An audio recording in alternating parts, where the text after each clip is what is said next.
Hello, ഇന്നത്തെ നമ്മുടെ video എന്ന് പറയുന്നത് കുട്ടികൾക്കും മുതിർന്നവർക്കും ഇത് ബ്രേക്ക്ഫാസ്റ്റിനോ അല്ലെങ്കിൽ ഈവനിങ്ങിലോ കഴിക്കാവുന്ന നല്ലൊരു വെയിറ്റ് ഗെയിനിങ് റെസിപ്പിയാണ്.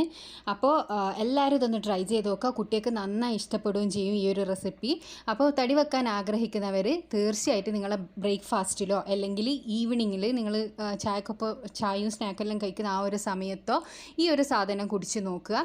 തീർച്ചയായിട്ടും ഒരാഴ്ച കൊണ്ടല്ല നല്ലൊരു മാറ്റം നിങ്ങൾക്ക് വരും. കവിള് തുടുക്കാനും അതേപോലെ തന്നെ ശരീരം വണ്ണം വെക്കാനും സഹായിക്കുന്ന നല്ലൊരു റെസിപ്പിയാണിത്. അപ്പോൾ ഇതെങ്ങനെയാണ് തയ്യാറാക്കുക എന്നുള്ളത് നമുക്ക് വീഡിയോ കാണാം. അപ്പോൾ ആദ്യം തന്നെ ഈ ഒരു പാത്രത്തിലേക്ക് നമുക്ക് 1 കപ്പ് പാലാണ് ഒഴിക്കേണ്ടത്. അപ്പോൾ ചെറിയ 1 വയസ്സിൻ്റെ താഴെയുള്ള കുട്ടികൾക്കെല്ലാണെങ്കിൽ പാലിൽ ഇതേപോലെ കൊടുക്കുന്നത് നല്ലതല്ല കേട്ടോ. അവർക്ക് വെള്ളം യൂസ് ചെയ്തിട്ട് നിങ്ങൾക്ക് വേണമെങ്കിൽ കൊടുക്കാം. ഇതിലേക്ക് ഞാൻ 2 ടേബിൾ സ്പൂണോളം ഓട്സ് ഇടുന്നുണ്ട്. എൻ്റെ അടുത്തുള്ള ഓട്സ് വളരെ ചെറിയതായിട്ടുള്ള ഓട്സാണ്, അതുകൊണ്ട് അത് പെട്ടെന്ന് വെന്ത് കിട്ടും. നിങ്ങളുടെ അടുത്തുള്ളത് വലിയ ഓട്സാന്നുള്ളതാണ്, അതൊന്ന് ജസ്റ്റ് ക്രഷ് ചെയ്ത് ഇട്ടാൽ അതും പെട്ടെന്ന് തന്നെ വെന്ത് കിട്ടും കേട്ടോ. അപ്പോൾ ഇതിലേക്ക് ഞാൻ മധുരത്തിന് പകരം ആഡ് ചെയ്ത് കൊടുക്കുന്നത് 5 ഈത്തപ്പഴം ചൂടുള്ള പാലിൽ പുതിർത്തി വെച്ചതിന് ശേഷം നന്നായി അടിച്ചെടുത്തതാണിത്. അപ്പോൾ ചൂടുള്ള പാലിൽ പുതിർത്തി വെക്കുന്നത് അത് നല്ലോണം സോഫ്റ്റായി കിട്ടാൻ വേണ്ടിയിട്ടാണ്. അങ്ങനെ അടിച്ചെടുത്ത ആ ഒരു മിക്സും കൂടി, ഡേറ്റ്സ് മിക്സും കൂടി ഞാൻ ഇതിലേക്ക് ആഡ് ചെയ്ത് കൊടുക്കുന്നുണ്ട്. നമ്മൾ ഇതിലേക്ക് പഞ്ചസാര, ശർക്കര, കൽക്കണ്ട അങ്ങനെയുള്ളതൊന്നുമല്ല യൂസ് ചെയ്യുന്നത്. നാച്ചുറൽ ആയിട്ടുള്ള ഒരു സ്വീറ്റ്നെസ്സിന് വേണ്ടിയിട്ട് നമ്മൾ ഡേറ്റ്സ് ആണ് യൂസ് ചെയ്യുന്നത്. അത് 5 എണ്ണമാണ് ഞാൻ എടുത്തിട്ടുള്ളൂ. അപ്പോൾ 5 ഡേറ്റ്സ് ചൂടുള്ള പാലിൽ പുതിർത്തി അടിച്ചെടുത്തതാണിത്. അപ്പോൾ നല്ല സോഫ്റ്റ് ആയിട്ടുള്ള ഡേറ്റ്സ് ആണെങ്കിൽ നിങ്ങൾ പുതിർത്തേണ്ട ആവശ്യമൊന്നുമില്ല. അപ്പോൾ ഇതും കൂടി ഇട്ടതിന് ശേഷം നമുക്കിത് നന്നായി മിക്സ് ചെയ്യാം. അപ്പോൾ ഞാൻ ഈ മിക്സിയുടെ ജാറിലേക്ക് കുറച്ച് ഒരു 1/4 കപ്പ് കൂടി പാൽ ഒഴിച്ചിട്ട് ജസ്റ്റ് അതൊന്ന് വാഷ് ചെയ്ത് ഒഴിച്ചിട്ടുണ്ട്.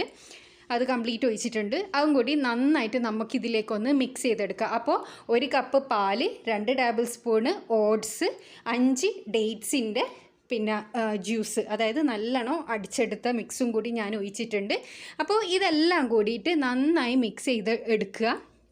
എന്നിട്ട് ഇത് ജസ്റ്റ് ഒന്ന് കുറുകി വരണം. അതായത് നമ്മൾ കുറച്ച് കട്ടിയിൽ ആക്കിയെടുത്താലാണ് കുട്ടികൾക്ക് നന്നായി വിശപ്പ് മാറും. ഇതേപോലെ ലൂസായിട്ടാണുള്ളതെങ്കിൽ അവർക്ക് അങ്ങനെ വിശപ്പ് മാറുകയും ചെയ്യില്ല. അതുപോലെ തന്നെ തടിക്ക് പിടിക്കാനും നല്ലത് നമ്മൾ കുറച്ച് കുറുക്കുണ്ടാക്കുമല്ലോ, നമ്മൾ കുറച്ച് കട്ടിക്ക് കുറുക്കുന്നതാണ് നല്ലത്. അപ്പോൾ ഞാനിത് അധികം കുറുക്കി എടുക്കുന്നില്ല, എന്നാലോ തീരെ കുറുക്കാണ്ട് വാട്ടറി കൺസിസ്റ്റൻസിയോ ആയിട്ടും അല്ല. അപ്പോൾ ഞാൻ നിങ്ങൾക്ക് കാണിച്ചു തരാം ഏകദേശം ഏതൊരു രൂപത്തിലാണ് വേണ്ടത് എന്നുള്ളത്. അപ്പോൾ ഇതിലേക്ക് ഞാൻ 1 ടേബിൾ സ്പൂണോളം ഉണക്കമുന്തിരി കൂടി ആഡ് ചെയ്ത് കൊടുത്തിട്ടുണ്ട്. ചെറിയ കുട്ടികൾക്കെല്ലാം കൊടുക്കുന്ന നേരം ഇതെല്ലാം ചവച്ച് കഴിക്കുന്ന കുട്ടികളാണെങ്കിൽ മാത്രമേ ഇതെല്ലാം ഇങ്ങനെ ഇട്ട് കൊടുക്കാൻ വേണ്ടി പാടുള്ളൂ. അല്ലാന്നാണെങ്കിൽ നിങ്ങൾക്കറിയാലോ, അവർക്ക് കഴിക്കാൻ പറ്റുന്ന രൂപത്തിൽ ഇട്ട് കൊടുക്കുക ഇതെല്ലാം. അപ്പോൾ അതും കൂടി ഞാൻ മിക്സ് ചെയ്തെടുക്കുന്നുണ്ട്. ഉണക്കമുന്തിരിയെല്ലാം വളരെ നല്ലതാണ് കുട്ടികൾക്ക് തടി വെക്കാനും അതേപോലെ തന്നെ അവരുടെ ആരോഗ്യത്തിനും എല്ലാം നല്ലതാണ്. അപ്പോൾ എല്ലാം കൂടി ഞാനിപ്പോൾ നല്ലോണം മിക്സ് ചെയ്തെടുക്കുന്നുണ്ട്. പിന്നെ ഇതിലേക്ക് നമ്മൾ ഗീ കൂടി ആഡ് ചെയ്യും കേട്ടോ. അപ്പോൾ ഗീ എന്ന് പറയുന്നത് ഓപ്ഷണലാണ്. നിങ്ങൾക്ക് അതിൻ്റെ ഫ്ലേവർ ഇഷ്ടമുണ്ടെന്നുണ്ടെങ്കിൽ മാത്രം നിങ്ങൾ ആഡ് ചെയ്ത് കൊടുത്താൽ മതി. പക്ഷേ ഗീയും കൂടി ഇടുക എന്നാണെങ്കിൽ തടി വെക്കാൻ അത് കുറച്ചും കൂടിയും ഹെൽപ്ഫുള്ളായിരിക്കും. അപ്പോൾ ഇത് ഞാൻ നന്നായി കുറുക്കിയെടുക്കണം. ഒരു മീഡിയം ഫ്ലെയിമിൽ ഇട്ടിട്ട് നല്ലോണം കുറുക്കിയെടുക്കുക. നമ്മൾ സാധാരണ കുട്ടികൾക്ക് കുറുക്കുണ്ടാക്കുന്നവർക്ക് അറിയായിരിക്കും അതിൻ്റെ ആ ഒരു കൺസിസ്റ്റൻസി. ഇത് പിന്നെ കുട്ടികൾക്ക് മാത്രമല്ല വലിയവർക്കും കഴിക്കാം. പിന്നെ തടി വെക്കണമെന്ന് ആഗ്രഹിക്കുന്ന എല്ലാവർക്കും ഇത് കഴിക്കാവുന്നതാണ്. പക്ഷേ കുട്ടികളെന്ന് പറയുമ്പോൾ 1 വയസ്സിൻ്റെ താഴെയുള്ള കുട്ടികൾക്ക് നമ്മളിത് 1 ഗ്ലാസ് പാലിലൊന്നും കൊടുക്കാൻ പാടില്ല. അപ്പോൾ ഒരു വയസ്സിന് താഴെയുള്ള കുട്ടികൾക്ക് നമ്മൾ പശുവും പാല് 1 ഗ്ലാസ് ഒന്നും കൊടുക്കുന്നത് നല്ലതെന്ന് ചിലർ വിചാരിക്കുന്നുണ്ടാവും. അത് നല്ലതല്ല. 1 വയസ്സിന് താഴെയുള്ള കുട്ടിക്ക് 1 ഗ്ലാസ് പാലൊന്നും പശുവും പാല് കൊടുക്കരുത്. അപ്പോൾ ഇത് നന്നായി കുറുകി വന്നിട്ടുണ്ട് കേട്ടോ. ഏകദേശം ഒരു 10 മിനിറ്റിൻ്റെ ഉള്ളിൽ ഇത് കുറുകി വന്നിട്ടുണ്ട്. ഇങ്ങനെ നല്ലോണം വെട്ടിത്തിളക്കുന്ന സമയത്ത് നമുക്കിത് ഓഫ് ചെയ്യാം. ഇത് കുറച്ച് നേരം വെക്കുന്ന സമയത്ത് വീണ്ടും കട്ടിയാവും. അപ്പോൾ അതിനനുസരിച്ചിട്ട് വേണം നമ്മളിത് ഓഫ് ചെയ്ത് കൊടുക്കുക. അപ്പോൾ ഞാനിതിവിടെ ഓഫ് ചെയ്ത് കൊടുക്കുകയാണ്. അപ്പോൾ അതിന് മുന്നേ ഞാൻ നേരത്തെ പറഞ്ഞല്ലോ ഗീ ആഡ് ചെയ്ത് കൊടുക്കണമെന്ന്. അപ്പം ഞാനിതിലേക്ക് 1 ടീസ്പൂണ് മാത്രം ഗീ ആഡ് ചെയ്ത് കൊടുക്കുന്നുണ്ട്. പിന്നെ ഗീ ആഡ് ചെയ്യുമ്പോൾ നമ്മൾ സൂക്ഷിക്കണം, ഓവറായിട്ട് നമ്മൾ കുട്ടികൾക്ക് കൊടുക്കുമ്പോൾ ആഡ് ചെയ്ത് കൊടുക്കരുത്. കാരണം അവർക്ക് വയറ്റുന്ന ലൂസ് മോഷൻ ഉണ്ടാക്കാനുള്ള സാധ്യത ഉണ്ട്. ഓവറായിട്ട് ഗീ ഇട്ടാൽ, കുറച്ച് ഇട്ടാലൊന്നും കുഴപ്പമില്ല. ഞാനിപ്പോൾ ഇട്ട അളവെല്ലാം കറക്റ്റാണ്.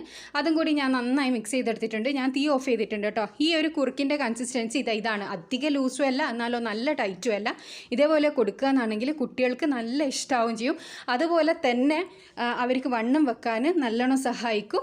മുതിർന്നവർക്കും വണ്ണം വെക്കാൻ സഹായിക്കും. അപ്പോൾ ഇത് ഞാനൊരു കപ്പിലേക്ക് മാറ്റിയെടുത്തിട്ടുണ്ട്. ഇതിൻ്റെ മേലെ ഞാൻ കുറച്ച് കുങ്കുമത്തിൻ്റെ പൂ ഉണ്ടല്ലോ, കുങ്കുമപ്പൂവും കൂടി വിതറി കൊടുത്തിട്ടുണ്ട്. അപ്പോൾ അതൊരു ഓപ്ഷണലാണ് കേട്ടോ. ഞാനൊരു ഭംഗിക്ക് വേണ്ടി ഇട്ട് കൊടുത്തതെന്ന് മാത്രമേ ഉള്ളൂ. കുട്ടികൾക്കും മുതിർന്നവർക്കും തടി വെക്കാൻ സഹായിക്കുന്ന നല്ലൊരു ഹെൽത്തി റെസിപ്പിയാണിത്. എല്ലാവരും ഒന്ന് ട്രൈ ചെയ്ത് നോക്കുക. ഇതുപോലെയുള്ള റെസിപ്പീസ് വേണമെന്നുണ്ടെങ്കിൽ കമൻറ്റിലൂടെ അറിയിക്കുക. ചാനൽ സബ്സ്ക്രൈബ് ചെയ്യാത്തവരാണെങ്കിൽ ഒന്ന് സബ്സ്ക്രൈബ് ചെയ്യുക. അടുത്തുള്ള ബെൽ ബട്ടൺ കൂടി ഒന്ന് ക്ലിക്ക് ചെയ്യുക. അടുത്ത നല്ല യൂസ്ഫുൾ ആയിട്ടുള്ള വീഡിയോ ആയിട്ട് വീണ്ടും കാണാം. Thanks for watching.